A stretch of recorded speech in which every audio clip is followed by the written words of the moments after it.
Hello and welcome to the Empowered by Claudia podcast, where we explore all things self-development. Here you'll discover practical tools, tips and strategies to help you feel more confident, empowered and in control of your life. I'm Claudia, I'm your host, I'm a registered nurse and mindset coach, fear of success instructor, and most importantly, your guide on your self-development journey. I know firsthand how confusing and overwhelming and isolating this path can feel. So I created this podcast so you never have to navigate it alone. Hello and welcome to another episode of the Empowered by Claudia podcast. Those of you watching on YouTube may notice that I have a little visitor. We have Saffron, who is our little rescue cat. And she has decided that she wants to sit on my keyboard while I record this. Yes, darling. So this might be quite interesting, but I am very keen to get this out because normally I release episodes on a Tuesday. It is Monday afternoon. I have approximately an hour before the children get home. So here we are. So today I want to talk to you a little bit about this series of real life coaching sessions that I've been hosting on the podcast. This was one of my ideas that came up. I do have these ideas and I love to kind of go with it and see where it is going to land. And so essentially, I do struggle to describe exactly what coaching is. So I thought, okay, why not do coaching live on the podcast and let people see for themselves what it's like? Now, obviously, it wasn't exactly like a normal coaching session would be because I was conscious there were listeners. So we were conscious about what topics we went near and which ones we didn't go near, but also in how deep the questions went. And probably a little bit more explanation and talking and examples than I would normally have shared in a coaching session, because ultimately, as your coach, I'm there to facilitate you to really understand yourself, to gain that clarity on what is actually holding you back from making those changes that you want to make, from figuring out what beliefs you might have, what you might be saying to yourself, things that are keeping you stuck, and swapping them to empowering beliefs. Thinking, okay, so how can we think about this differently? Is there a more compassionate way to see that? What would we do if this was actually your best friend coming to you with this? How would you treat them differently? And coaching gives you that space to really reflect. And if appropriate, we do talk about different tools and different exercises that we can use in order to help us go deeper, to help us make those changes. But ultimately, my work as coach is not to do the work for you. It is to facilitate you by asking those questions to actually get that deeper self-understanding. And also boost your confidence and remind you of all of the things that you are absolutely amazing at.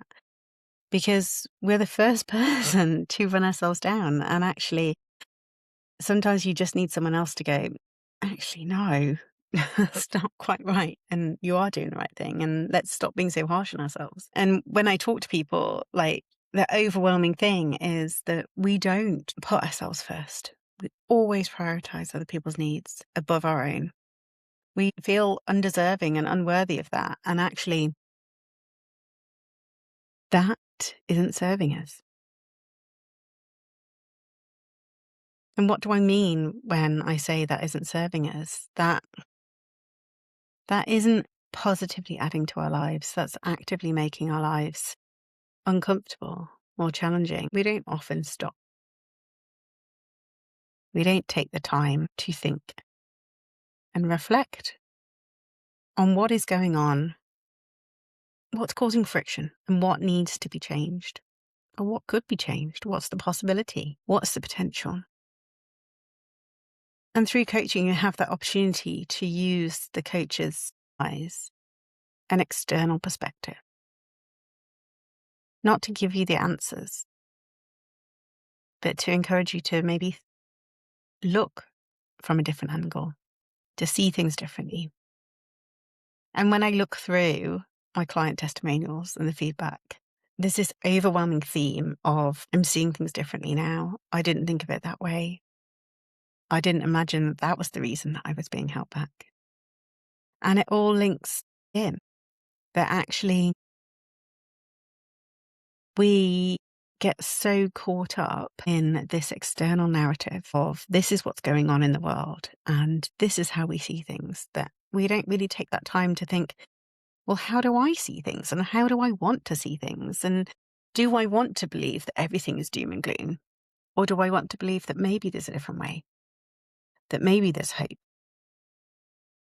And I might not know all the answers, but if I have that belief, then I can start thinking differently. And it gives that possibility and hope. You know, when I first experienced coaching myself,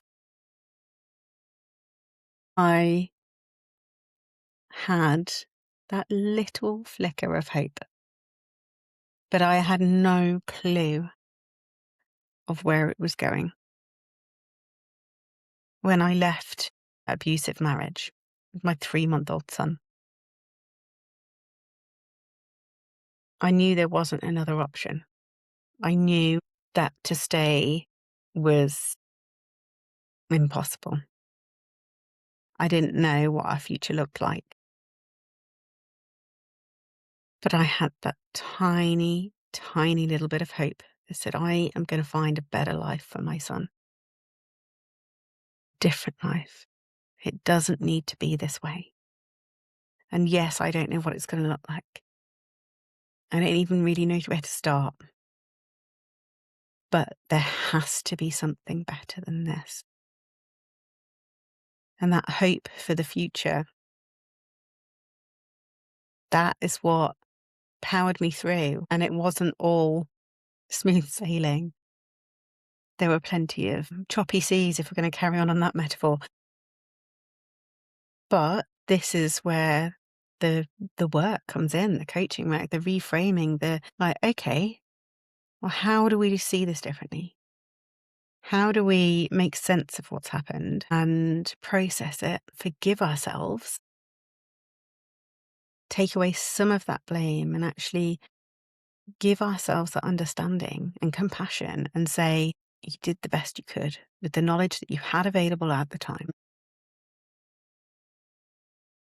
And when clients come into sessions, it's not necessarily about these big things. We might think we have a problem with one thing and that actually the solution is. But actually, that's the surface. It's like an iceberg. You only see a tiny bit that's above the water, but actually underneath the water is much bigger. If you listen to last week's session, you know, she came in thinking she's rubbish at time management. She was overwhelmed. She's not doing enough.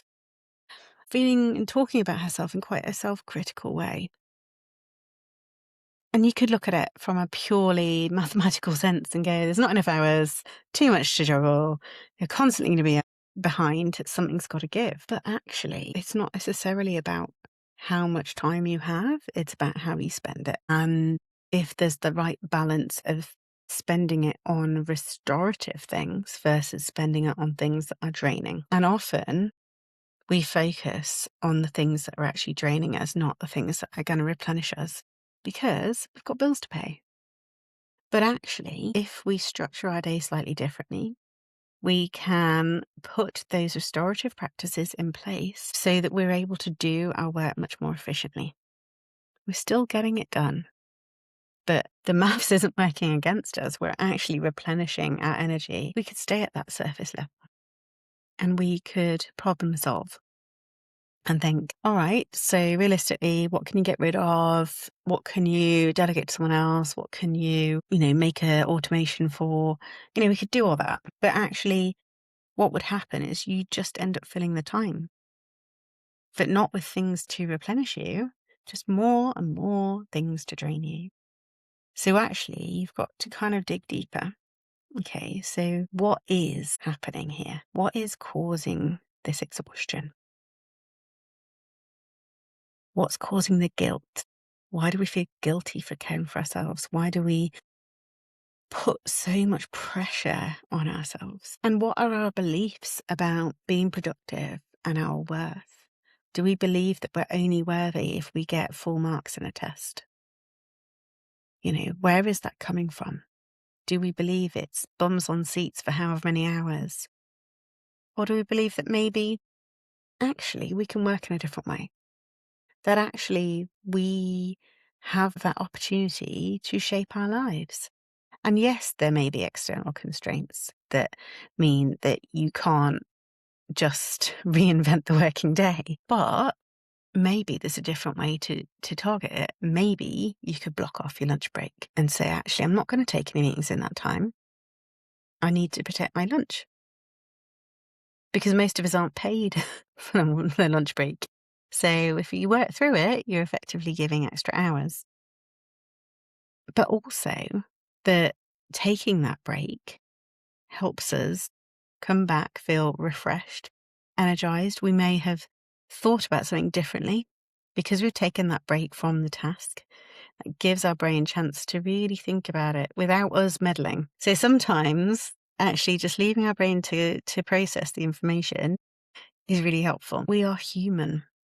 And we often expect superhuman tasks of ourselves. And a lot of this is, comparisons on social media. Like we see people with their perfect homes and their perfect holidays and their perfect lives, and we don't see the messy background stuff.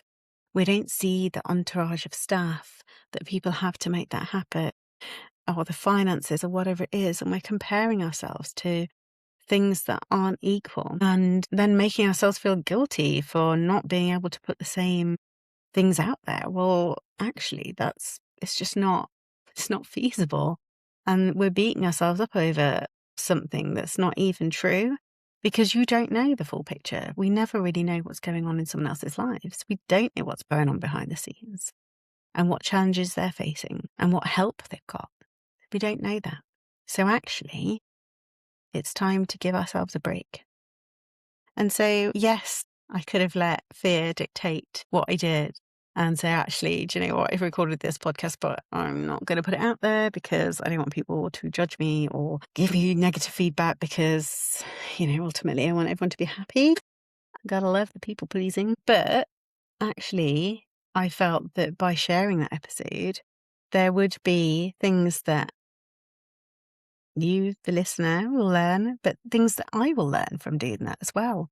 And it gives me the opportunity to reflect on my coaching and actually go, okay, maybe I could have asked a different question there. And, realistically, if we're off air, then I would have asked different questions. But at the end, the client still had a transformation. They'd still gone through this process of changing the language about herself, about her beliefs. So actually, it's not lazy to rest. I deserve rest. That actually understanding where this guilt is coming from, where this pressure is coming from, and realizing that she was blocking herself in with this fixed view of I must be working 9 till 5. Well, actually, I don't necessarily need to. It's my business, my rules. And then feeling more empowered and thinking, actually, do you know what? I could take this action. And I don't know why I didn't think about it before. And actually recognizing that. And that's, we talk a lot about clarity in the coaching world. And I think sometimes the fact that we use it so much kind of takes away the meaning. And it is that becoming really crystal clear on that's what I was doing. That's where I was sabotaging myself. And that maybe I could think about it in a different way. So this is the joys of coaching, is that it gives you that protected space to really think, to ask yourself the questions and say, so why am I doing this? And where is this coming from? And actually, is this belief serving me? Is this belief helping me live the life I want to live? Or is it getting in my way? And that's where coaching comes in. because there's space, it's dedicated space where we can sit, talk, listen, and pay attention and give ourselves that greater understanding and grace and compassion for ourselves and acknowledge all of the things that we have done, all of the challenges we have faced, and actually celebrate that and learn from it and go, actually, you know what? I'm not going to do the same things again. Or actually, it worked really well. I'm going to totally do these things. And I think the value in coaching is that often we're so overwhelmed with information, with millions of tabs open and screenshots and like, oh, I must remember that, I must do that. But actually, when do we take action? When do we think, okay, so how can I implement that in my life? Who's going to keep me accountable to that? Who's going to say, look, okay, that's your homework for this week. Now come back to me and tell me that you've done it. And if you haven't done it, let's explore why not. But not in a harsh, interrogative way, but in a, okay, so what needs to change so that we can do it this week? What is blocking us? And is it that deep down that's not truly what we want to do? Is it that we want to do something different? And I look back to my younger self, and she spent so many years doubting herself, being afraid of her own shadow, her own voice. And I wouldn't speak. I wouldn't speak in public. I'd barely even put my hand up in class to say an answer, never mind stand up in front of a room or put myself on video on a podcast going out to, well, I think I've had listens in 6 continents. And given that the 7th was like, Antarctica, I'll take that. So putting myself out there is a huge thing. Essentially, I think what I'm trying to say is that don't let fear rule. And I think the biggest thing is to be conscious of your own internal compass, of your values. I want to be full of integrity and transparent in how I conduct my business. And I want to be inclusive, and I want to make sure that people can access my services if they need it. And part of that is actually knowing what it is and what it isn't. It's not therapy. It's very different. There is a time and a space for therapy, and there is a time and a space for coaching. And I also so certain that the decisions that I've made in the last year in leaving my NHS job are the right decisions. And that feels so empowering that actually I'm trusting in that, that taking that chance and putting myself out there is scary, but it's absolutely worth it. And this is not me telling you to quit your job or anything like that. It is me saying, like, okay, let's just think about why we do the things we do and what's driving that. Is it fear or is it hope? Is it that possibility? Is it the excitement of that potential and the opportunity for joy?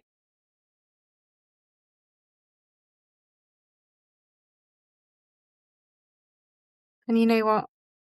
Yes, it takes time to get to know ourselves, particularly when we've spent our lives fitting in, conforming, and trying to keep ourselves safe.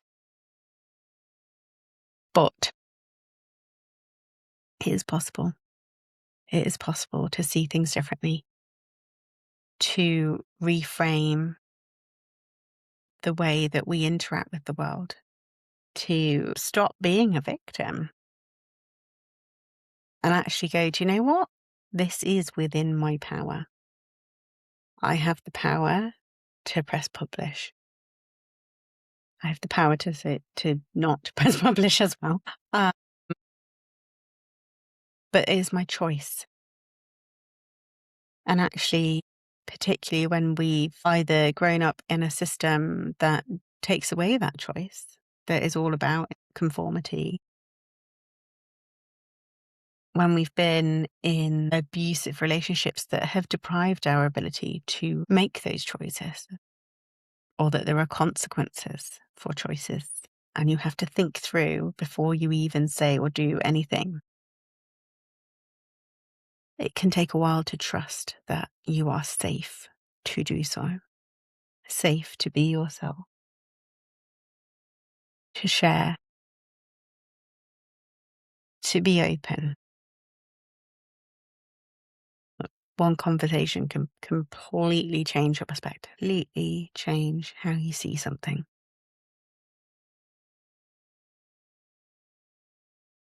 Can help you with these realizations that you suddenly have that light bulb and you go, of course that's why I do that.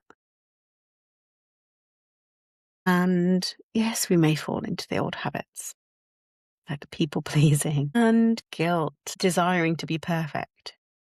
But it's that awareness, because once we know it's there, we can look out for it. We can challenge it and say, not today. Thank you, guilt. Not today. Thank you. We don't have to be critical or judgmental about the fact that that guilt's popping up.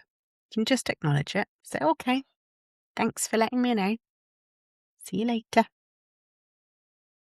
We don't have to welcome it in. And that is the greatest thing about awareness, because once we see these patterns, once we know they're there, it gives us that control. If someone else isn't leading our life, we are in the driving seat. So there's just a bit of an insight about these little mini series that I'm running about these coaching conversations where we're getting raw and real. And if it has sparked that curiosity in you, I do offer a free 30-minute consultation call where we can talk about how coaching might be able to help you, different package options, and, obviously depending on what level of support you want. I would absolutely love to have a chat. So please do book a call and let's talk. And I will see you next time for the next coaching conversation. And take care. Bye.